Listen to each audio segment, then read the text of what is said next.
introduction, quelques points. Ce qu'il faut bien voir, c'est que l'ablation, donc, elle évite l'initiation d'une arythmie et le défibrillateur, il arrête l'arythmie si elle a démarré. Donc on a vraiment deux rôles qui sont finalement complémentaires et certainement pas contradictoires. Et ça, c'est important. Et vraiment, non, c'est pas, il me semble, ablation versus défibrillateur, c'est en association éventuellement ou indication pour l'un, indication pour l'autre. Et typiquement, s'il y a un risque de mort subite, et Laurent Jancel l'a très bien dit dans son premier, dans la première partie, il y a la même indication que chez les non-sportifs. S'il y a un risque de mort subite, non traitable et non réversible, c'est une indication défibrillateur.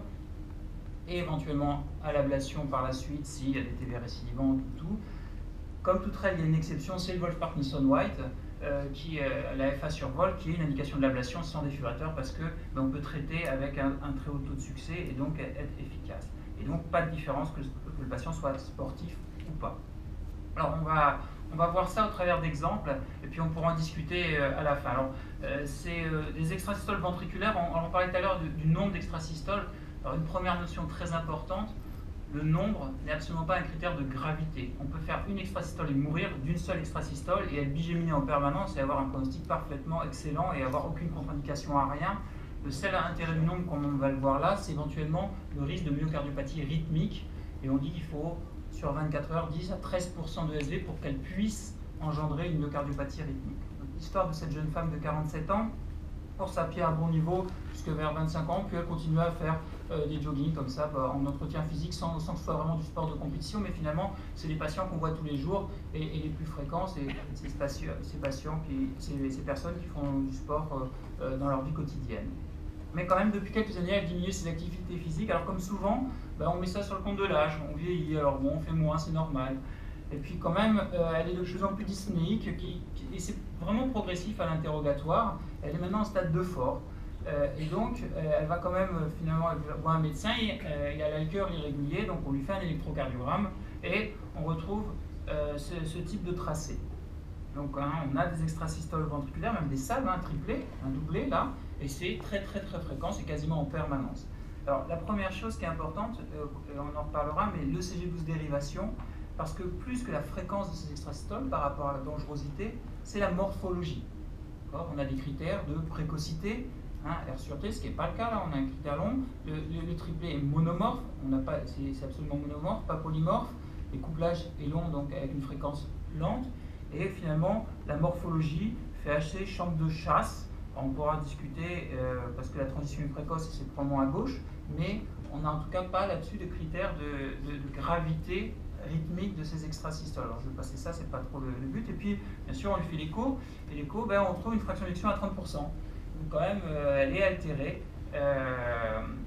Alors elle a, comme de principe, quand on trouve des fractions d'éjection altérées, une coronarographie qui est également normale, comme souvent quand on a comme ça des fractions d'éjection basses. Elle a eu également homogène dans ce contexte. Elle a également eu donc une IRM cardiaque pour essayer d'aller plus loin et voir si on avait un peu plus d'informations sur la cause de cette myocardiopathie dilatée à coronaire saine. Elle n'a pas de rehaussement tardif. Son IRM est en dehors de l'hypokinésie et de l'altération de la fonction ventriculaire gauche, ne montre pas d'anomalie particulière. Et donc, elle va, alors on peut en discuter, mais je préfère passer un peu plus de temps plus tard, mais donc, bien sûr, en première intention, ce n'est pas une indication défibrillateur, on la met sous IEC, bêta-bloquant d'insuffisance cardiaque, petite dose de diurétique, mais 6 mois plus tard, elle garde une fraction d'éjection basse. Donc, en première intention, on pourrait discuter de la mise en place d'un défibrillateur, puisqu'elle a 30%, mais rajouter la spironolactone éventuellement, mais on va plutôt évoquer l'hypothèse possible de la fréquence de ces extrasystoles ventriculaires et de ces salves ventriculaires comme possiblement responsable d'une myocardiopathie rythmique. Et le seul critère qu'on va avoir finalement, c'est de faire disparaître ces ESV et de voir ce qui se passe une fois que ces extrasystoles auront disparu. Resynchronisation, c'est pareil, ça viendra dans un deuxième temps, éventuellement, si jamais on n'arrive pas à régler le problème et si malgré la disparition de ces extrasystoles persiste l'altération de cette fraction d'éjection. Voilà, peu importe, c'est là où c'est situé, en fait, c'était à gauche entre l'aorte, la continuité mitro-aortique, c'est la valve mitrale, la valve aortique, on passe par voie rétrograde aortique, là, et donc c'est les systèmes de localisation, et on va cibler l'extrasystole, donc ça c'est avant, l'ablation commence ici, et puis rapidement, boum, plus rien. elle va être tranquille, elle va plus en refaire, et 6 mois plus tard, en fait, elle a récupéré complètement sa fonction ventriculaire gauche. Donc on était vraiment en présence d'une myocardiopathie rythmique pure, et c'est vraiment là, pour le coup, une très bonne indication de l'ablation au lieu du défibrillateur, quand vraiment on pense à ce type d'étiologie, et ça vaut le coup en tout cas d'essayer d'enlever ces extrasystoles pour voir justement s'il y a une récupération ou pas, puisque maintenant elle n'a plus d'indication à rien du tout finalement, aucun traitement et bien sûr pas de défibrillateur. Un autre patient qui est un peu plus âgé, pareil, dyspnée aggravative, il ne dort plus dans son lit, il sent son cœur s'animer, plus ou moins associé à des douleurs précordiales de façon incessante, mais excellente fonction ventriculaire gauche à l'épreuve d'effort. Donc il nous a adressé parce que ça, voilà, c'est le Holter. Effectivement, on peut comprendre qu'il sente des palpitations et qu'il ne soit pas si bien que ça et qu'il soit essoufflé, mais il est en ambulatoire, hein, il vient comme ça, quoi, hein, je veux dire qu'il consulte parce que ça va pas trop. Alors, je sais pas, je pense que certaines personnes me reconnaîtront le patient puisque c'est l'un de vous qui me l'avait adressé. Et donc on a quelques complexes sinusaux et puis des salles. Alors on zoome un peu et c'est vraiment, alors on va le voir, mais ce sont vraiment des salles ventriculaires et il a finalement plus de rythme ventriculaire que atrial, mais il n'a jamais syncopé. Lui, il va relativement bien, c'est-à-dire que bon, il est soufflé, mais il est parfaitement conscient, il vous parle, il marche, il va qu'à ses occupations, et en dehors de cette oppression un peu thoracique et de cette dyspnée, il va finalement bien. Donc qu'est-ce que vous faites? C'est visualisation, coronarographie, mise en place d'un défibrillateur, ablation, amiodarone, CG, tout le monde? Visualisation, d'accord. Coro, qui fait une coro, juste pour voir? Non, on attend un peu, on se laisse un peu de temps peut-être avant au moins voir le CG avant de faire la coronarographie quand même. Le défibrillateur, je le déconseille fortement à ce moment-là parce qu'il va prendre choc sur choc, ça ne va absolument pas régler le problème, c'est ce que je vous disais au départ. Le défibrillateur, il arrête une arythmie, mais on voit que l'arythmie, elle s'arrête toute seule finalement, mais elle ne fait que repartir. Ça, c'est les pires indications du défibrillateur. Ce qui ne veut pas dire qu'il ne faudra pas le mettre plus tard peut-être et on en discutera, mais en tout cas à ce moment-là, c'est certainement pas une indication du défibrillateur. Et clairement, le but, c'est d'arrêter ces arythmies. Alors, on essaye de l'amiodarone, en tout cas en aigu, pourquoi pas, pour essayer de calmer ça, ou éventuellement l'ablation. Donc, il nous a été adressé, donc bon, on a préféré l'ablation. Et quand même, donc voilà l'électrocardiogramme. Important parce que, qu'est-ce qu'on peut dire? Donc là, vous voyez, il a même parfois plus que ces petites salves, hein, et ça dure parfois un peu plus longtemps. On l'enregistre, il arrive là dans le service et on enregistre comme on veut, quoi. Hein, en veux-tu, en voilà. C'est intéressant parce que non seulement vous avez la morphologie, quand on regarde la morphologie, très positive dans les dérivations inférieures, d'accord, négative V1, V2, V3, finalement, c'est un aspect assez infundibulaire. Qui est infundibulaire, possiblement bénin, il faut faire attention aux dysplasies arythmogènes quand même qui peuvent présenter, mais ce qu'il faut toujours regarder, c'est pas se focaliser que sur l'extrasystole ou sur l'arythmie, mais regarder les QRS, d'accord. Et on voit que finalement, il a des QRS, à part un axe dévié à gauche, il a finalement des QRS fins, les ondes T sont positives, on n'a pas d'ondes T négatives en faveur d'une dysplasie, finalement, on a un QRS relativement normal à part cet axe gauche, en tout cas, ça n'évoque pas de cardiopathie particulière, et rien déjà qu'avec l'électrocardiogramme, ça nous oriente, et donc on part vraiment sur des TV infundibulaires, et donc, j'aurais dû le faire dans l'ordre, des TV infundibulaires dont le problème peut être réglé avec l'ablation ou éventuellement avec les antiarythmiques pour les faire disparaître et ne plus avoir ces soucis et ne plus avoir besoin de défibrillateur derrière pour le coup, et on reviendra là-dessus. Autre contexte, alors c'est pas un sportif de haut niveau certes, 70 ans, mais pour lui c'est très important, il a toujours dansé, il fait de la danse de salon et il y va régulièrement, et c'est pareil, c'est des patients que vous pouvez être amené à voir, et lui c'est sa vie la danse de salon, quoi. Et si vous lui dites qu'il ne peut plus rien faire, et ben, il va déprimer dans son coin et ça lui coupera tout son... non mais il va tous les week-ends aller à la guinguette là où était dansant ou je sais pas quoi faire la danse, et pour lui ne pas y aller c'est catastrophique. Son histoire, infarctus inférieur neurovascularisé en 98, fraction d'éjection 40%, il a été suivi, non implanté, on était à la limite, et puis heureusement pour lui il va être récupéré, malheureusement il fait une mort subite mais récupéré, il va être implanté dans DEF simple chambre, et puis il reprend sa vie. Donc lui, alors je sais pas la danse de salon dans quelle catégorie ça se place précisément, mais en tout cas toujours des titres qu'il l'a fait, qu'il va très bien comme ça, et que c'est sa vie et qu'il est parfaitement bien comme ça, et c'est très bien, sauf que finalement il va finir par quand même prendre un choc pendant qu'il a son activité, malgré les traitements max. Alors dans un premier temps, On refait la coronarographie, il n'y a pas d'évolution des lésions, on lui rajoute l'amiodarone. Donc personnellement, je regarde l'ablation, mais et malheureusement, il va encore récidiver, toujours à l'effort.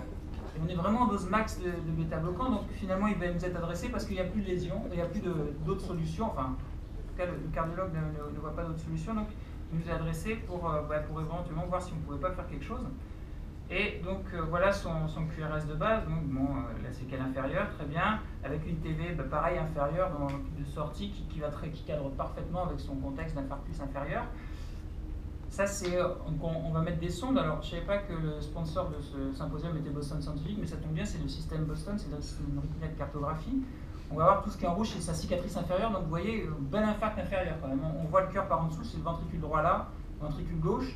Là, vous voyez, tout l'infarct inférieur, il prend bien tout, c'est bien un inférieur non revascularisé, gros inférieur. Puis on va cartographier sa tachycardie ventriculaire, et vous voyez, donc c'est l'activation.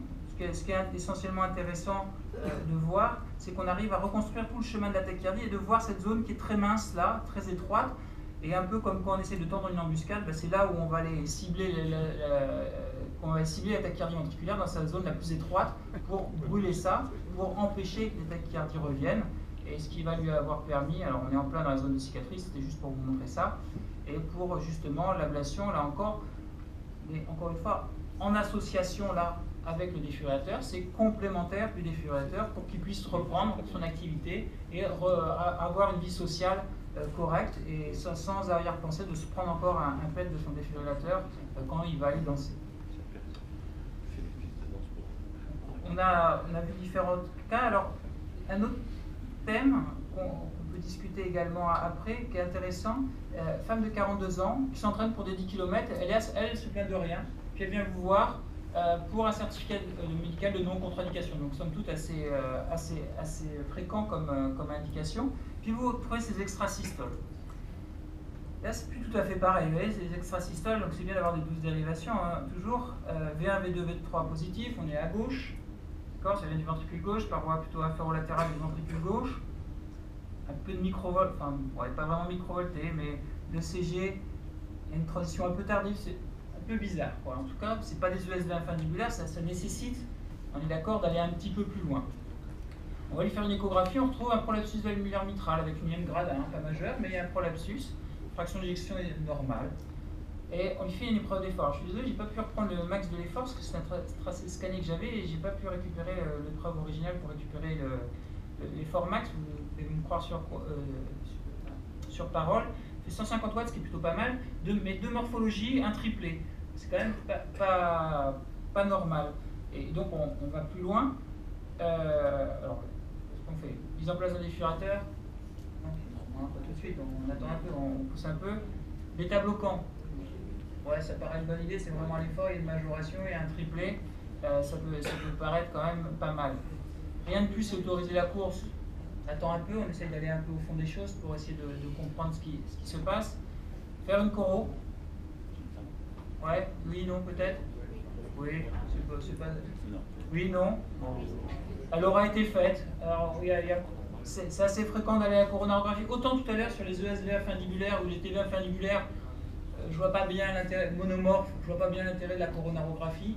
Autant là sur des ESV-VG qui peuvent être polymorphes avec des choses à l'effort, ça me paraît ça me paraît plus légitime de le faire en tout cas parce que ça peut plus rentrer en tout cas dans le cadre de pathologie coronaire mais elle était normale et une IRM. C'est vrai que dans ces bilans de ESV et particulièrement polymorphes, on va assez facilement à l'IRM pour justement aller voir le substrat. Et en fait, on avait une petite zone de rehaussement tardif sous-endocardique, inférolatéral, en regard du prolapsus. Et il y a deux papiers qui sont sortis en 2013-2015 et on a une petite série comme ça. Alors, quelle est la poule de l'œuf, on ne sait pas, mais c'est pas rare que ces gens qui ont des prolapsus, finalement, aient également des ESV, d'accord, et ces zones de rehaussement tardif et une vraie petite atteinte myocardique. Alors, est-ce que c'est directement lié au prolapsus ou pas? C'est assez difficile à s'assurer, mais la coïncidence est pour le moins troublante. Et donc, c'est peut-être. Et il y a des cas de mort subite qui ont été décrits. Hein, si vous êtes intéressé à ces deux papiers, parce que moi j'ai déjà dépassé mon temps, mais il y a ces deux papiers qui peuvent être intéressants à lire. Et c'est quelque chose qu'il faut en tout cas garder en tête. Et des ESV avec un prolapsus valvulaire mitral, il faut peut-être pousser un peu plus loin et aller en tout cas jusqu'à l'IRM, parce que parfois on trouve une vraie cardiopathie sous-jacente, localisée certes, mais cardiopathie tout de même. On avait fait également le test AEGIPREL qui était très positif, avec des choses vraiment polymorphes, pas belles, justement, parce que c'est souvent plus sensible que l'épreuve d'effort dans notre expérience sur ce genre de pathologie. Alors j'ai pas le temps, mais simplement rugbyman, fédéral 1, ça c'est des ESV infundibulaires, sauf qu'encore une fois, ce qu'il faut regarder c'est l'électro à côté. Vous voyez le PR très long, alors on peut se dire il est entraîné tout ça, mais il y a un rabotage de R là, donc c'est vraiment un ECG pathologique, pas pour le ESV pour le coup, d'accord, mais pour le QRS, d'accord. Et en fait, il va avoir des ESV polymorphes qui viennent aussi du VG, il aura une laminopathie et il est transplanté. C'était en 2009, il est transplanté, alors qu'il jouait en fédéral 1 en 2009. Donc il faut faire attention. Alors, il avait des cicatrices septales. Juste ce papier pour conclure. Donc on vous en a déjà parlé plus tôt. 0,7% de patients qui ont plus de 10 ESV, des doublés, des triplés. Avec l'arrêt du sport, la plupart ont une réduction de l'arythmie et finalement vont bien. 13 ont une persistance. Ils font une URF. Alors, c'est des patients sans cardiopathie. Et c'est ça le plus important, c'est sans cardiopathie. Et c'est sûr que si vous avez ça, c'est monomorphe, c'est mon premier patient. Ablation par radiofréquence, il n'y a pas de problème. Si vous avez ça, là, je suis beaucoup plus circonspect sur ce que c'est polymorphe, VD, VG, et même si on ne trouve pas de cardiopathie, ça sent quand même quelque chose de pas beau, et il faut certainement se poser des questions. Voilà, donc pour conclure, sportif ou pas, il n'y a pas de différence pour la prise en charge, ablation versus défibrillateur. La vraie question, c'est ablation versus antiarythmique, en fait, et c'est vraiment comme ça que ça se pose. L'ablation, généralement, c'est en plus d'un défibrillateur, et le défibrillateur est là pour le risque de mort subite. Et la seule chose à avoir, c'est problème de réversibilité ou pas. Si c'est mieux cardiopathie rythmique, là, ça vaut le coup d'aller à l'ablation avant de mettre un défibrillateur parce que ça peut permettre de régler les choses. Voilà, je vous remercie.